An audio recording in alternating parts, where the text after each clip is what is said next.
안녕하세요. 오늘도 사연살롱을 찾아주셔서 감사합니다. 결혼 3개월 차 30대 여성이에요. 3년 전 저는 5년 사귄 남자와 결혼하려다 10월도 문 앞에서 발길 돌린 적이 있어요. 지금에 와서야 말이지만 그때 결혼을 안 한 게 얼마나 다행인지 모르겠어요. 똥차 가고 벤치 온다고 그때 파혼을 한 덕분에 지금의 멋진 남편을 만날 수 있었거든요.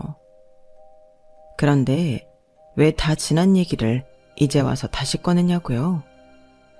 그건 다 잊고 살려는 사람 앞에 똥차가 다시 굴러와 행패를 부렸기 때문이에요. 그래도 다행인 건 이번 일 덕분에 제 남편과 시부모님에 대한 믿음이 더욱 공고해졌다는 거예요. 그럼 지금부터 제가 버린 똥차를 내 손으로 폐차시킨 사연을 전해드릴게요. 편의상 헤어진 전 약혼자를 예랑이라고 할게요. 예랑은 재수를 하던 때 만났어요. 당시 저는 서울 소재 대학에 합격해서 입학까지 했지만 부모님 몰래 휴학을 하고 재수학원을 다니고 있었어요. 부모님 몰래 저지른 일인지라 학원비도 제 손으로 벌여야 했죠. 다행히 제가 입학했던 대학이 상위권 대학이라 과외자리를 얻을 수 있었고 그 덕에 재수학원 학원비는 벌 수 있었어요. 그때 제가 과외를 했던 학생 중 하나가 예랑이었어요. 집은 꽤 크고 겉보기엔 번드르르한 집이었지만 매달 과외비를 늦게 주셔서 사람을 참 곤란하게 만들곤 하셨죠. 그나마 제가 맡고 있던 과외 학생이 예랑 외에도 더 있어서 학원비를 못 내는 불상사는 없었지만 그래도 한두 번도 아니고 매달 과외비 독촉을 해야 하니 기분이 좋을 수는 없었어요. 과외비가 늦어지는 것도 문제지만 특히 대응 방식이 참 기가 막혔어요. 내가 워낙 사업을 크게 하다 보니 푼돈 나가는 건 신경을 안 쓰게 되네. 그깟 과외비 얼마나 한다고 귀찮게 이런 독촉 전화까지 받고 말이야. 그런데 말이지, 내가 깜빡한 건 사실이지만 그렇다고 꼭 이렇게 독촉 전화까지 해야 해? 많이 늦은 것도 아니고 고작 2주 늦는 건데 그걸 못 참고 득달같이 전화하는 건 좀 그렇지 않냐 이거지. 명문대 출신도 아니고 그저 그런 대학 출신이면서 좀 유난스럽다. 암튼 오늘 중에 과외비 붙여줄 테니까 그렇게 알아요. 4주가 한 달인데 그중 2주가 늦은 게 고작이라니 정말 어이가 없었어요. 매달 과외비 받을 때마다 이런 실랑이를 하는 게 귀찮기도 하고 마치 내가 능력도 안 되는데 돈만 밝히는 사람인 것처럼 치부되는 것도 참기 힘들어서 과외를 그만두기로 했어요. 그런데 얼마 지나지 않아서 예랑 어머님이 저한테 전화를 했더라고요. 과외를 그만둘 때 과외비는 말일에 정산을 해주겠다고 했었는데 그 일로 전화를 한 줄 알았어요. 그런데 의외의 말을 하지 뭐예요. 혹시 다른 과외 구했어요? 아니, 우리 애가 선생님 아니면 과외를 안 하겠다고 난리지 뭐야. 서울대생이랑 연고대생들을 붙여준데도 싫다니 내가 아주 미치겠다니까. 그래서 말인데 우리 애 과외 좀 더 해줘요. 요일은 내가 선생님 편히 봐줄게. 어머님, 죄송하지만 그건 안 되겠어요. 정호하고 잘 상의하셔서 다른 선생님 구하세요. 그럼 이만 끊겠습니다. 그러자 다급하게 소리를 치시더라고요. 선생님, 내가 부탁 좀 할게. 나 때문에 그러는 거면 내가 사과할게요. 내가 오죽하면 그만둔 사람한테 전화까지 해서 통사정을 하겠어. 우리 애가 선생님 아니면 공부 안 한다고? 밥도 안 먹고 얼마나 내 속을 썩이는지 몰라. 우리 애 과외만 맡아주면 내가 과외비도 매달 선불로 주고 애 성적 오를 때마다 보너스도 두둑이 줄게. 그러니까 안 된다는 소리 말고 제발 좀 해줘요. 어? 평소 고압적인 말투로 사람 무시하던 사람이 전전긍긍하며 매달리는 걸 보니 은근히 희열이 느껴지더라고요.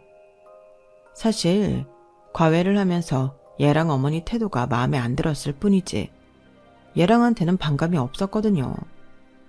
아니, 오히려 말도 잘 듣고 숙제도 잘 해오고 성적도 잘 나오는 편이라서 예뻐하는 학생이었어요. 그래서 마지막으로 한 번 더 믿어보자는 생각으로 과외를 다시 맡게 되었죠. 저도 수능 시험을 준비하는 처지라서 고3이던 얘랑 수업을 하는 건 저한테도 도움이 많이 됐어요. 마치 친구랑 같이 공부하는 기분이었거든요. 따지고 보면 저는 제 공부를 하면서 과외비까지 받는 셈이었어요. 그렇게 시간은 흘러 수능 시험이 코앞까지 다가왔어요. 예비 소집일에 시험 볼 학교에 다녀온 저는 집에 가서 마지막 총정리를 할 생각이었어요. 그런데 그때 얘랑한테 전화가 온 거예요. 잠깐 만날 수 있냐고요. 다른 사람이었다면 거절했을 텐데 시험을 앞둔 제자의 부탁인지라 거절을 못하겠더라고요. 그렇게 약속 장소로 나갔는데 얘랑이 선물 봉투를 건네더라고요. 봉투 속을 보니 찹쌀떡이랑 손난로, 그 밖에 간식거리가 잔뜩 들어있었어요. 이걸 왜 나한테 주는 거야? 이건 너한테 필요한 거잖아. 그러자 얘랑이 멈칫거리다가 그러더라고요. 선생님도 내일 수능 보잖아요. 과외 시작하고 얼마 안 됐을 때 선생님 가방에 들어있던 제 수학원 수강증 봤어요. 학원 문제집도요. 내일 수능 잘 보세요. 그러면서 얼굴을 붉히더니 그러는 거예요. 선생님, 저 대학 붙으면 제 소원 하나 들어주세요. 소원? 그래, 대학만 붙는다면 제자 소원 하나 못 들어주겠니? 대신 비싼 건 안 된다. 네, 저 내일 수능 잘 볼 거예요. 그래서 꼭 소원 이룰 겁니다. 얘랑은 전철역까지 저를 데려다주면서 내내 실실 웃었어요. 나중에서야 알았죠. 얘랑의 소원이 저랑 사귀는 거였다는 걸요. 그의 얘랑과 저는 수능 시험에서 평소 모의고사 성적보다 훨씬 좋은 점수를 받았고 둘 다 원하는 대학에 합격을 했어요. 다니던 대학은 자퇴를 했고 그제서야 부모님께 재수를 해온 사실을 이실직고 했어요. 다행히 새로 들어간 대학이 훨씬 좋은 대학이라서 부모님도 크게 뭐라고 하시지는 않으셨어요. 그렇게 입학식 전까지 들뜬 마음으로 친구들과 스키장도 다니고 술자리도 가지면서 그동안 억누르고 살았던 것들을 즐기고 있었는데 얘랑한테 전화가 온 거예요. 예비 7번으로 원하던 대학에 합격을 했다며 약속을 지켜달라고 말이죠. 그렇게 나간 자리에서 얘랑은 제게 사귀자는 말을 하더라고요. 나이로 따지면 고작 1살 차이였지만 그래도 엄연히 스승과 제자 사이였기에 그 말을 듣는 순간 놀라지 않을 수 없었어요. 과외를 하는 동안 단 한 번도 얘랑을 남자로 생각한 적이 없어서 더 그랬을 거예요. 차라리 돈을 달라고 그래. 여자친구가 돼달라니 이건 좀 어이가 없다. 야, 이거 말고 다른 소원 대봐. 뭐든 들어줄 테니까. 그러자 얘랑은 금방이라도 눈물을 쏟을 것 같은 얼굴로 그러더라고요. 자기가 그동안 공부를 열심히 했던 이유는 딱 하나. 어엿한 대학생이 되어서 저랑 사귀고 싶었기 때문이라고 말이죠. 저 정말 잘할게요. 비록 제가 예비 7번으로 들어가긴 했지만 공부 열심히 해서 장학금도 딸 거예요. 선생님한테 절대 떨어지지 않는 남자가 될 테니까 나랑 사귀어 주세요. 선생님이 몰라서 그러는데 저요, 여자애들한테 인기도 많아요. 그 많은 애들 다 거절하고 선생님한테 고백하는 거라고요. 그래, 그 마음은 내가 고맙게 받을게. 그런데 난 너를 남자로 안 봐. 남자로 안 보이는 애랑 어떻게 연애를 하니? 그러니까 안 될 사람한테 시간 투자하지 말고 너 좋다는 여자애들 만나. 내년이면 군대도 갈 텐데 그 전까지는 여자친구를 만들어 놔야 할 거 아냐. 내 말 알아들었을 거라 믿는다. 저는 도망치듯 그 자리를 벗어났고 그날 이후 얘랑은 수시로 제게 전화를 해댔어요. 심지어 제가 다니는 학교까지 찾아오기도 했고요. 한결같은 그 모습에 동기들은 그냥 한번 만나보라고 제 등을 떠밀기도 했지만 그땐 정말 얘랑이 남자로 안 보였어요. 그러던 어느 날이었죠. 매일같이 출근 도장을 찍듯 학교로 찾아오거나 전화를 해대던 얘랑이 코빼기도 안 보이는 거예요. 이제 정신을 차렸나 보다 생각했지만 왠지 허전하더라고요. 그렇게 1주, 2주, 한 달이 지나자 되려 제가 더 안달이 나지 뭐예요. 그렇다고 먼저 전화를 하기엔 자존심이 상해서 그러지는 못하고 무작정 얘랑네 학교로 찾아갔어요. 물어물어 얘랑네 과 건물까지 갔지만 도저히 건물 안까지는 못 들어가겠더라고요. 그래서 그냥 발길을 돌리려는데 누가 제 어깨를 잡지 뭐예요. 깜짝 놀라서 돌아봤더니 얘랑이 좋아 죽겠다는 표정으로 저를 내려다보고 있더라고요. 아, 빼도 박도 못하게 딱 걸렸구나 생각했죠. 그런 와중에도 쥐꼬리만한 자존심은 있어서 되지도 않는 소리를 짓거렸지 뭐예요. 너 보고 싶어서 온 건 아니다. 매일 보이던 놈이 안 보이니까 혹시 무슨 일이 있나 걱정이 됐을 뿐이다. 이런 걸로 우리가 무슨 사이라도 되는 것처럼 생각한다면 그건 네 착각이다 등등. 입에서 나오는 대로 떠들었어요. 그랬더니 얘랑이 피식 웃으면서 그러는 거예요. 그럼 일단은 친구로 지내요. 이제 과외 선생도 과외 학생도 아닌 친구로요. 그러다 정말 내가 좋아지면 우리 그때 사귀는 걸로 해요. 뭐 그럴 일은 없겠지만 친구로 지내는 건 좋아. 모양새가 조금 빠지긴 했지만 그 순간엔 그게 최선이다 싶어서 친구가 되기로 했어요. 그렇게 우리는 친구 사이로 1년 가까운 시간을 보냈고 이듬해 얘랑은 군입대를 앞두게 되었어요.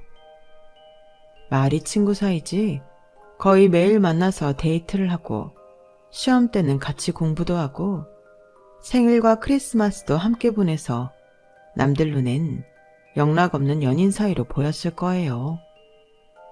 그렇게 붙어 다니면서도 여전히 우린 두 사람의 공식적인 관계는 친구였어요. 마음은 이미 얘랑한테 넘어간 지 오래였으면서 말이죠. 입대를 앞두고 일주일간은 정말 하루도 안 빠지고 함께 시간을 보냈어요. 마치 이 세상에서 남은 마지막 일주일을 보내는 사람들처럼 애틋하고 1분 1초가 아까운 듯이 말이죠. 그리고 드디어 얘랑이 입대하는 날이 되었고 얘랑은 부모님 대신 제가 훈련소까지 함께 가주길 바랐어요. 짧게 깎은 머리로 끝까지 제 손을 꼭 잡고 있는 얘랑을 보니 내가 더 눈물이 날 것 같더라고요. 죽으러 가는 것도 아닌데 평생 이별을 하게 된 사람들처럼 손을 놓기가 싫었어요. 그러다 이제는 정말 손을 놓아야 하는 시간이 되자 저도 모르게 이런 말이 나오더라고요. 다치지 말고 밥 잘 먹고 건강해라. 무사히 100일 휴가 나오면 그땐 너랑 했던 약속 지킬게. 내 말 무슨 뜻인지 알지? 그 말에 얘랑은 세상을 다 가진 사람처럼 좋아서 어쩔 줄 몰라 했어요. 집합하라는 마지막 콜을 듣고 달려가면서도 연신 뒤를 돌아보며 희죽희죽 웃더라고요.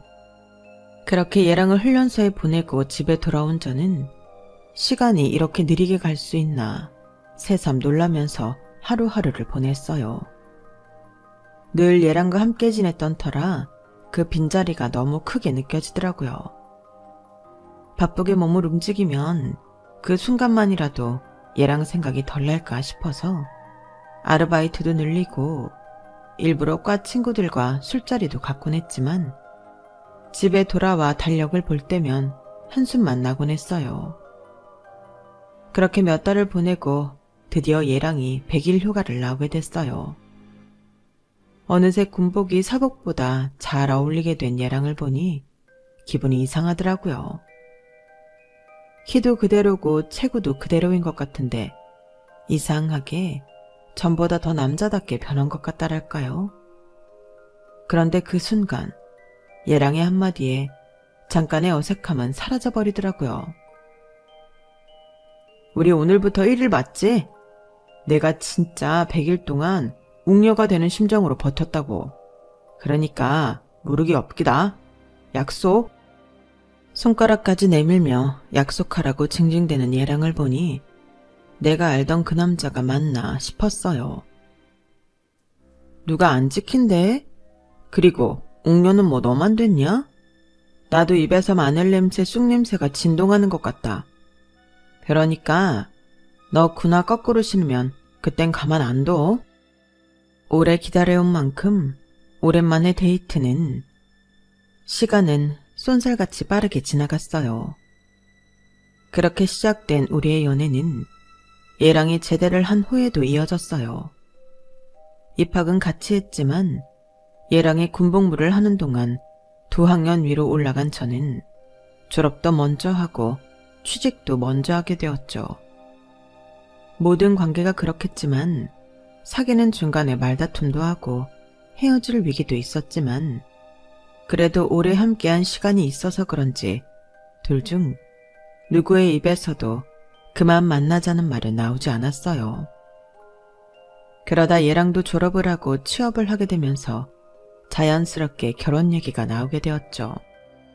원래 저는 결혼을 30쯤에 할 생각이었는데 얘랑이 하도 닥달해서 앞당기게 되었어요. 매도 먼저 맞는 게 낫다고 1살이라도 어릴 때 결혼을 해야 힘든 고비를 수월하게 넘길 수 있다며 어찌나 말로 설득을 해대던지 못 이기는 척 넘어가 주기로 한 거죠. 그렇게 양가 부모님께도 결혼 의사를 밝히고 본격적으로 결혼 준비를 하기 시작했는데 예상치도 못한 암초에 걸려버린 거예요. 그동안 얘랑한테 빠져서 지내느라 제가 간과한 게 있었거든요. 바로 얘랑의 어머니였죠. 과외를 그만둔 이후 처음 뵙는 자리에서 그동안 잊었던 어머님에 대한 안 좋은 기억이 순식간에 되살아나 버렸어요. 세상에, 애 공부 가르치랬더니 순진한 내 아들을 꼬셔서 그간 연애질을 했던 거야? 김 선생, 아니 윤영아, 너 정말 앙큼한 아이구나. 엄마, 윤영이한테 뭐라고 하지 말랬지. 엄마가 자꾸 이러면 나 그냥 확 나가서 혼인신고부터 한다. 그러자 어머님은 저를 슬쩍 째려보시고는 아들을 달래기 시작했어요. 알았어 아들, 엄마가 안 그럴 테니까 화내지 마. 엄마가 우리 아들 뺏기는 것 같아서 심술나서 그랬어. 그래, 김 선생, 아니 윤영이라고 해야겠지? 기왕 이렇게 된 거 뭐 어쩌겠니? 나 모르게 5년이나 사귀었다는데 이제 와서 헤어지라고 할 수도 없는 노릇이고. 그래, 부모님은 무슨 일 하시니? 얘랑 어머니는 애써 웃는 표정으로 제게 물으셨어요. 어찌나 입에 힘을 주고 계신지 입술 옆살이 경련을 하는 게 제 눈에 보일 정도였죠. 중장비 다루는 일을 하세요. 중장비? 그러니까 지게차 같은 그런 거 말이니? 네. 제 대답이 떨어지자마자 얘랑 어머니는 애써 힘을 주고 있던 입가에 힘이 쭉 빠졌어요.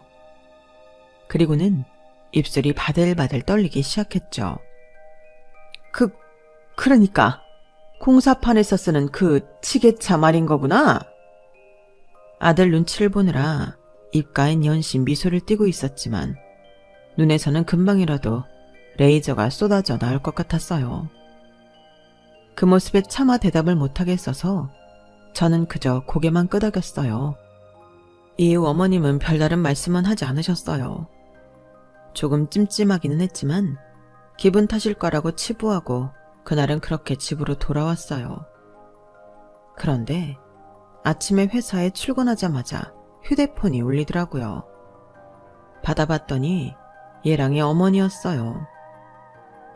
어머님은 다짜고짜 소리부터 지르시더라고요. 야, 너 당장 회사 로비로 와. 출근한 거 다 봤으니까 속일 생각하지 말고. 당황스럽긴 했지만 아직 업무 시간까지는 시간이 남아서 일단 로비로 내려갔어요. 그랬더니 얘랑 어머니가 씩씩거리며 성큼성큼 다가와 제 팔을 끄드러 잡고는 건물 밖으로 나가시더라고요. 그리고는 강제로 저를 차에 태우고는 어디론가 달려가셨어요. 어머님, 저 곧 업무 시작해야 해요. 제발 차 좀 멈춰주세요. 어머님? 누가 네 어머님이야?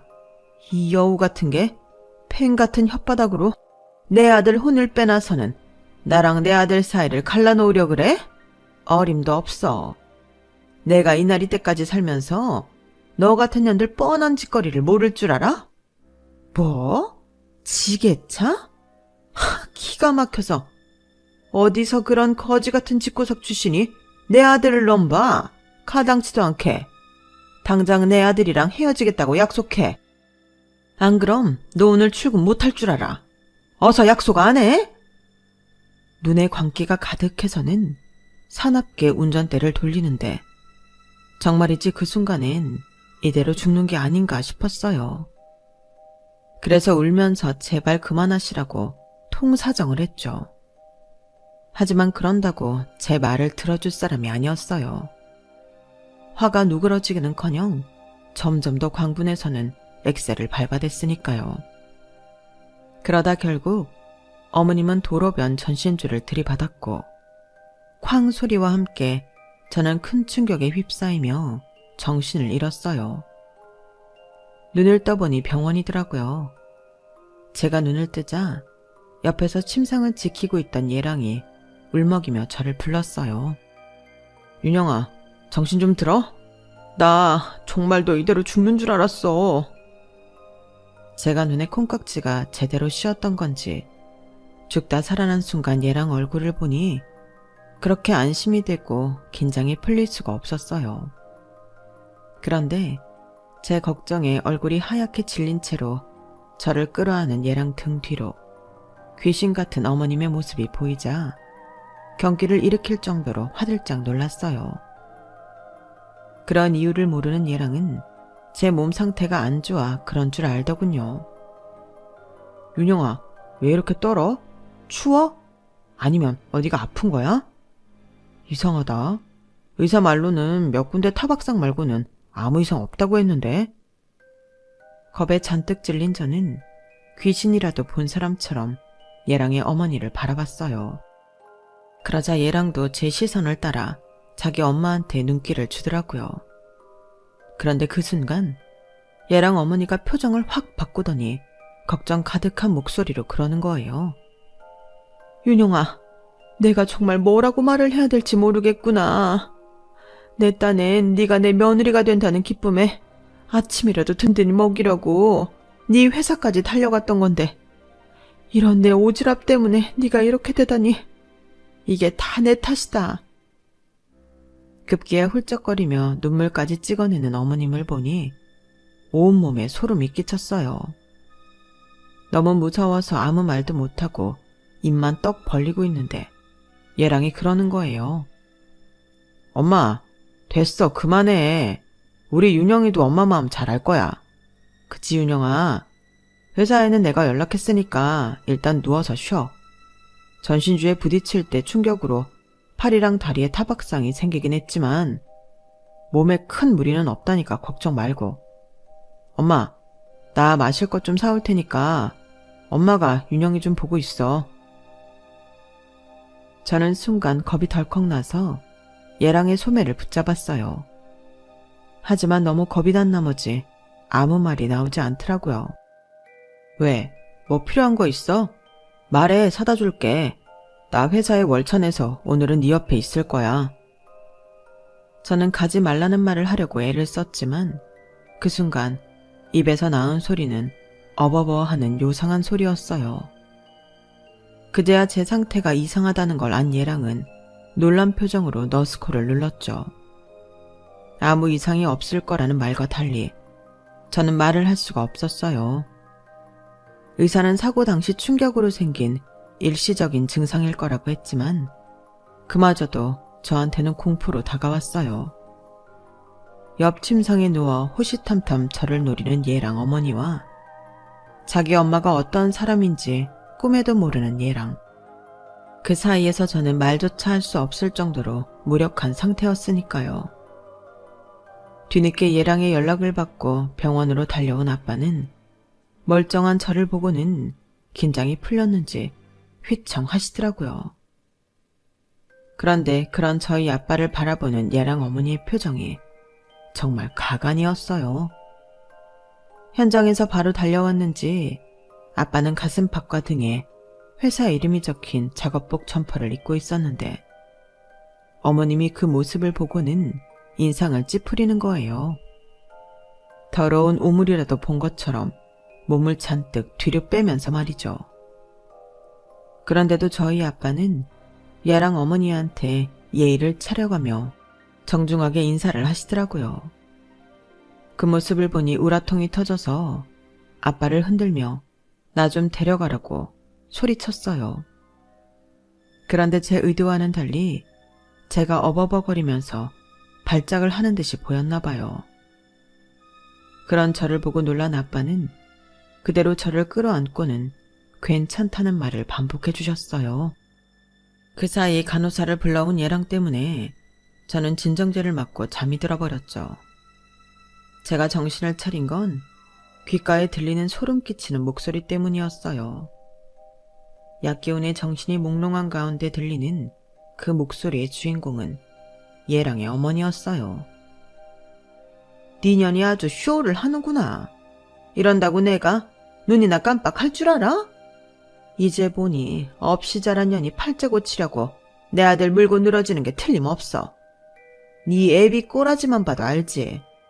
아, 금이야 오기야 키운 내 새끼를 저런 거지 같은 년한테 뺏기게 생기다니. 내가 속에서 천불이 나서 가만히 있을 수가 없네. 애미 없이 자란 년이라 그런지 하는 짓이 어찌나 천박한지 몸뚱이 하나로 남자 휘두르려고 하는 꼴이 아주 가관도 아니야. 눈 떠 이년아. 정신 차린 거 다 알아. 네가 내 아들 눈은 속였는지 몰라도 나는 못 속여. 내가 이날이 때까지 너 같은 년 한둘 상대했는 줄 알아? 어디서 개수작이야? 아쭈, 이게 끝까지 눈을 안 떠? 그래, 누가 이기나 어디 한번 해보자. 내 아들 믿고 네가 이렇게 까부는 모양인데 오늘 우리 아들 안 와. 내가 심부름을 보냈거든. 그러니 내 아들 등이 없고 수작 부릴 생각이라면 일찌감치 버리는 게 좋을 거다. 저는 고양이 앞에 던져진 생선처럼 언제 잡아먹힐지 모른다는 공포에 벌벌 떨면서 이불 속에 파묻혀 있었어요. 그리고 밤이 되자 현장 일을 정리하고 돌아오신 아빠가 병실로 들어왔어요. 그러자 얘랑 어머니가 기다렸다는 듯이 쏘아 붙이더군요. 어디 공사판에서 지게차나 나르는 주제에 우리 집애랑 사돈을 맺으러 들여? 언감생심. 아이고, 지나가던 개가 다 없겠네. 이봐요. 못 배워서 지게차 운전이나 하는 주제에 분수에 맞게 살아. 어디 감히 내 아들을 넘봐? 딸년 팔아서 우리 집 재산 넘볼 생각인가 본데 어림도 없어. 나 그렇게 만만한 사람 아니야.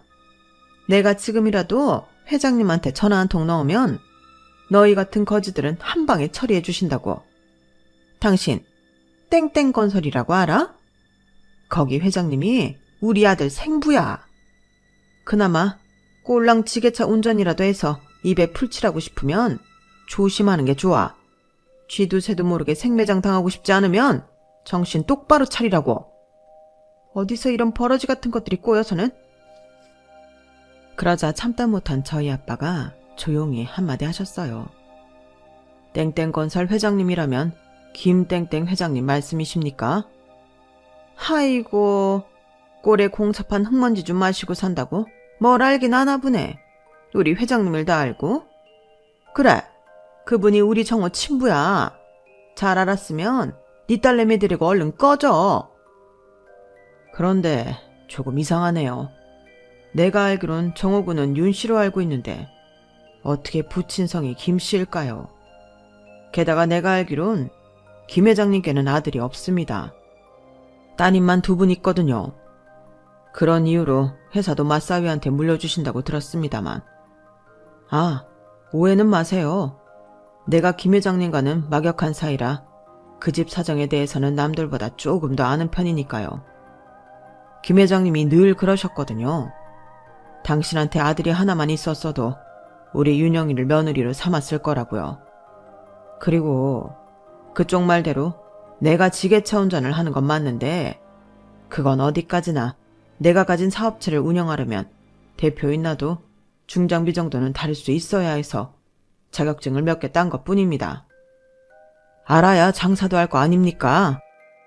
그 말에 얘랑 어머니는 턱이 땅에 닿을 정도로 입을 쩍 벌리곤 저희 아빠를 쳐다보더군요.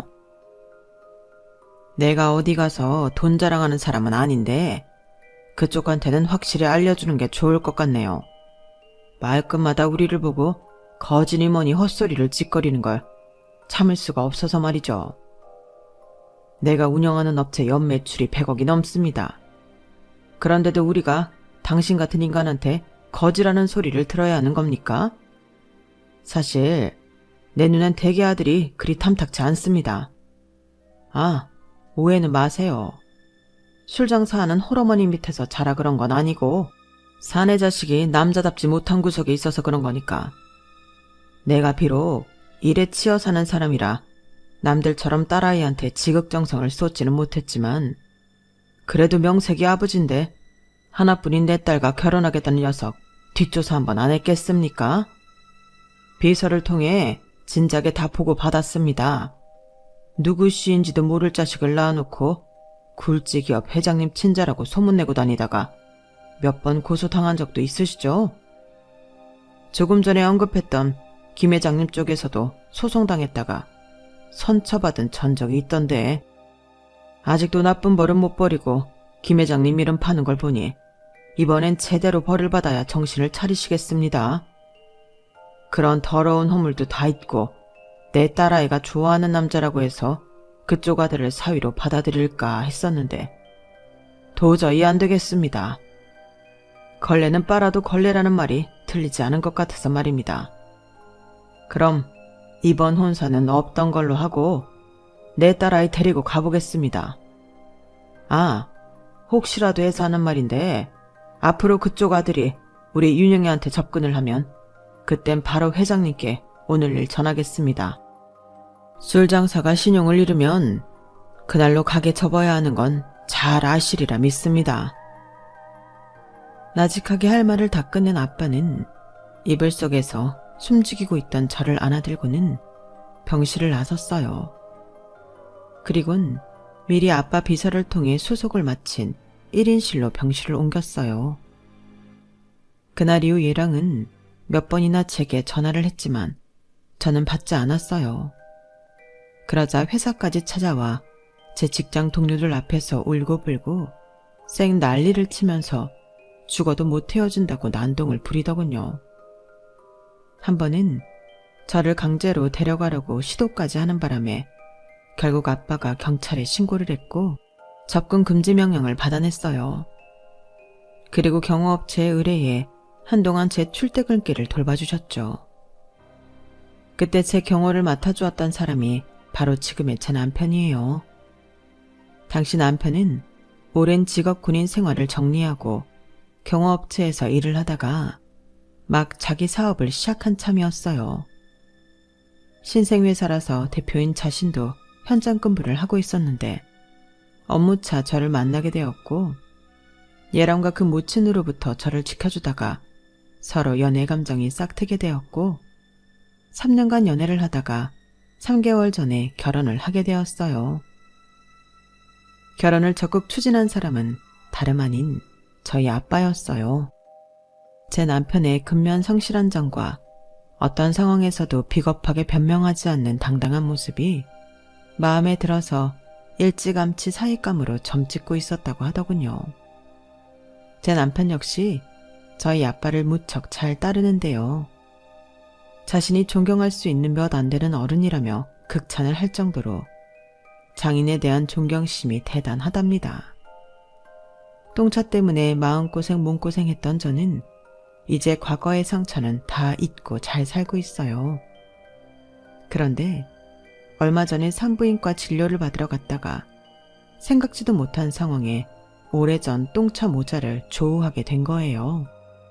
산부인과 복도가 쩌렁쩌렁하게 울리도록 소리를 질러대서 두 사람이 왜 산부인과에 오게 됐는지 이유를 모를 수가 없더라고요.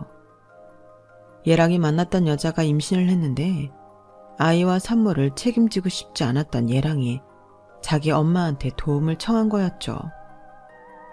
엄마, 나 정말 피임 제대로 했어. 그리고 난 얘랑 결혼할 생각 1도 없다고. 엄마도 알잖아. 나 눈 높은 거. 얘랑은 그저 엔조이였을 뿐이라고. 아니 어떤 미친놈이 나이트에서 원나잇한 여자 인생을 책임져. 엄마가 얘 좀 설득해서 수술 받게 해줘. 어? 아들, 걱정하지 말고 아들은 회사 가서 일이나 해. 그리고 얘, 넌 이리 와. 앞으로 애 문제로 내 아들 괴롭힐 생각 말고 나랑 상대하자고. 너처럼 몸뚱이 함부로 굴리고 다니는 애들은 내가 잘 알아. 어디서 딴 놈씨를 배워선 내 아들 인생을 발목 잡으려 들어? 너 사람 잘못 봤어. 급기야 얘랑 어머니는 여자의 팔을 강제로 끌어당기며 진찰실로 끌고 들어가려고 했어요. 여자의 행실을 트집잡아 자기 아들 자식이 아니라며 중절을 강요하는 모양이었죠. 그러자 의사가 나와 안 된다고 거절을 했고, 그러자 얘랑 어머니의 전매 특허인 허위사실 유포가 이어졌어요. 니들이 뭔데 수술을 안 해줘? 내 아들이 누군 줄 알고 니들이 까부냐고. 땡땡건설 회장님이 우리 아들 생부야. 니들 땡땡건설 법무팀한테 소송을 당해봐야 정신 차리겠어? 집어러 개 못 준다고 5년이 지난 지금까지도 저런 되도 않는 말로 사람을 위협할 수 있다고 생각한다는 게 도무지 이해가 안 갔어요. 어쩜 사람이 변함없이 한결같은지 혀를 내두를 정도였죠. 그런데 그때 예랑이 저를 발견한 거예요. 한눈에 저를 알아본 예랑은 순식간에 달려와 저를 끌어안았어요. 윤영아, 진짜 윤영이 맞지? 내가 널 얼마나 보고 싶었는데. 나 지금까지 한순간도 널 잊은 적 없어. 정말이야. 아, 쟤는 그냥 내가 너무 외로워서 하룻밤 실수했던 것 뿐이니까 신경 쓰지 마. 윤영아, 우리가 이렇게 다시 만난 건 운명이겠지? 나 정말 너한테 잘할게. 그러니까 제발 나 좀 밀어내지 마. 어? 이거 놔. 숨 막힌단 말이야. 저는 그 사람 품에서 빠져나오려 발버둥을 쳤어요. 하지만 힘 차이로 인해 꼼짝도 않더라고요. 그런데 그때였어요. 저희 아빠와 함께 병원으로 들어서던 남편이 이 광경을 보고는 정광석화처럼 달려들어 순식간에 그 사람을 제압했어요. 순식간에 벌어진 깔끔한 제압에 병원 안에 있던 사람들은 입을 떡 벌린 채 제 남편을 바라보더라고요. 개종 어떤 사람은 박수까지 치더라고요. 그 사람을 제압한 남편은 병원 측에 경찰 신고를 부탁했어요. 그러자 득달같이 달려온 그 사람 어머니는 제 남편 등을 핸드백으로 치면서 욕설을 퍼부었죠. 그 손 못 나? 내 아들한테서 떨어지란 말이야. 이 거지 같은 새끼가 어디서 귀한 내 아들 건드려? 내 아들이 누군 줄 알아? 내 아들이 땡땡건설 회장님 아들이야. 너 같은 인간이 손댈 사람이 아니라고. 손대라고 이놈아. 그때였어요.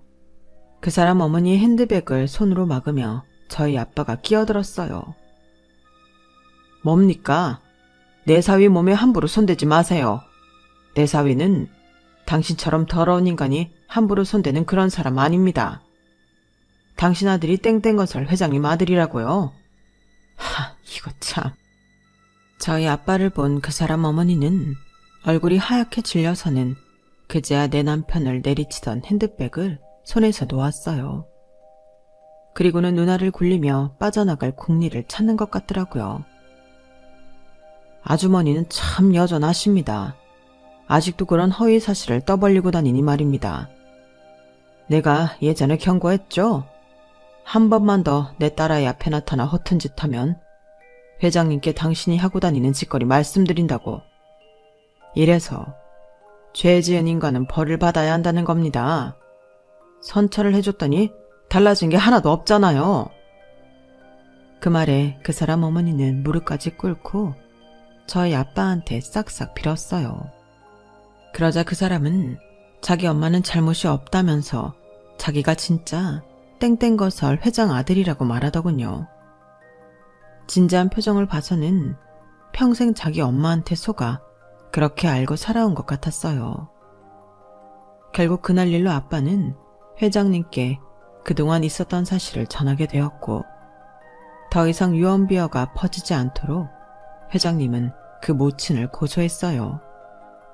들리는 소문에 의하면 얘랑은 지금까지 자신을 속여온 모친과 절연을 했다고 하더군요.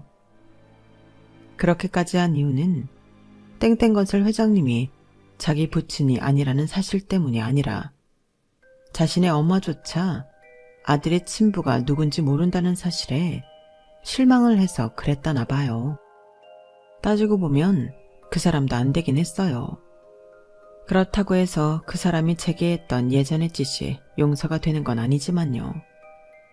아무튼 저는 그날 산부인과 진료를 통해 임신 사실을 알게 되었어요. 너무도 기다리던 아이였기에 남편도 그렇고 저희 아빠도 그렇고 시부모님도 무척이나 좋아하셨어요. 의도한 건 아니지만 이제 잊고 싶었던 과거도 온전히 끊어냈고 우리 부부한테 귀한 생명도 찾아왔으니 앞으로는 오늘보다 더 행복한 나날을 기대해도 되겠죠? 지금까지 제 사연을 들어주셔서 감사합니다. 저희 가족의 앞날에 많은 응원 부탁드리고요. 항상 건강하시고 여러분도 행복하세요. 여러분, 사연 댓글에 응원과 현명한 조언 부탁드려요.